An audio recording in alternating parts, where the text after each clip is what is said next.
Sylhet city কর্পোরেশনের ৩৬ নং ওয়ার্ডের বালিচল এলাকায় ঘটে গেছে হৃদয় বিদারক ও চাঞ্চল্যক একটি ঘটনা। নিজ কন্যাকে ধর্ষণের অভিযোগ উঠেছে এক পিতার বিরুদ্ধে।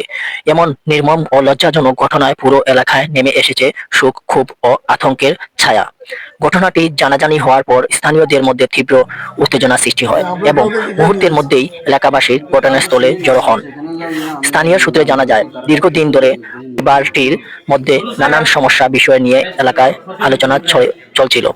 এবার ঘটে যাওয়া এই ন্যাক্কারজনক ঘটনা সবার হতভাগ্য হয়ে পড়েন।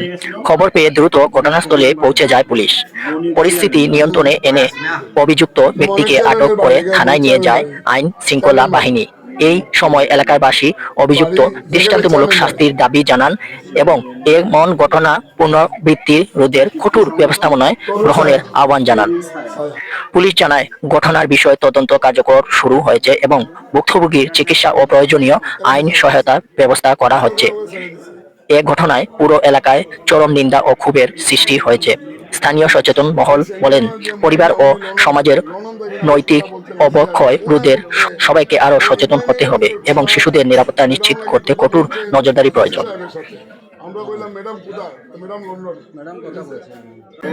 এর সাথে সংসার করেন, একখানে থাকেন? জি। তাহলে পরে আপনি ওই মেয়ের বয়স্ক মেয়ের নাম কি? সাফিয়া। এখন স্যার আমি কইতে পারি না, আমি সারাদিন বাসায় থাকতাম। রাত 2টা-3টার সময় এলে তো গরিব সংসারে কাম করতে করতেই শেষ। একদিন আমার মেয়ে বলছে যে আম্মা এটা আমার এটা লয়ে অনেক মার্কেটিং হয়েছে, মানে আমার ঘরের ভিতরে। এটা তো লোক সমাজে জানাইছি না যে এই জিনিসটা লোক সমাজে জানাইলে আমার ফুটির ইজ্জত যে আমার মন যে মান সম্মান থাকতে থাকতে আমার ফুটিটা যে স্যার হাতে তুলে হাওলা করে দিয়ে তা হোক আমার আমার সাফাই তা কইছি গো মাই তুই আর এটা লয়ে মার্কেটিং করিস না, তার লগে আমার অনেক কিছু হয়েছে। এটা লয়ে যুক্ত, আমি তার সংসার করতাম না, আমি যাইবো গা, হেও তার যাইবো গা।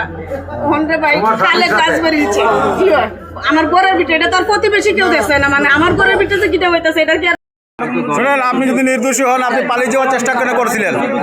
আমি তো মানুষে আমার কয়ে আপনার দৈত্য না না, আপনি তো নির্দোষী ছিলেন, আপনি বলছেন আপনি কেন আপনাকে আপনি ভয়ে পালিয়ে যাবেন কেন? হ্যাঁ, না না না, কে বলছে আপনাকে চলে যাওয়ার জন্য? হ্যাঁ, আপনাকে কে বলছে চলে যাওয়ার জন্য? এখন মানে 15 তারিখে 20,000 টাকা দেওয়ার জন্য বলছে। 20,000 টাকা এর মানে এটার বাবদে এরা বিচার করে দিছে।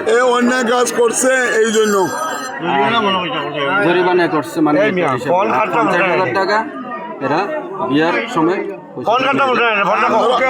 20,000 টাকা খিতার লাগিল হইল 20,000 টাকা তারা মানে জরিমানা করছে। খিতার লাগি জরিমানাটা কে করছে আপনার উপরে? জরিমানাটা কে করছে? যখন নিছে এখন আমি তো আর তারা এখন তুমি যে কারণে জরিমানা করছে কারণটা ওরা বলছে আমি এরকম অভিযোগ আনছে আমি তার লগে খারাপ কাজ করছেন, এই প্রেক্ষিতে আপনার 20,000 টাকা জরিমানা আছে। আর মারছে কে? মারছে ওই অফিসের এক লোক ইব্রাহিম নামে। ইব্রাহিম তো এখানে আছে, ইব্রাহিমে মারছে? ইব্রাহিম তো এখানে আছে।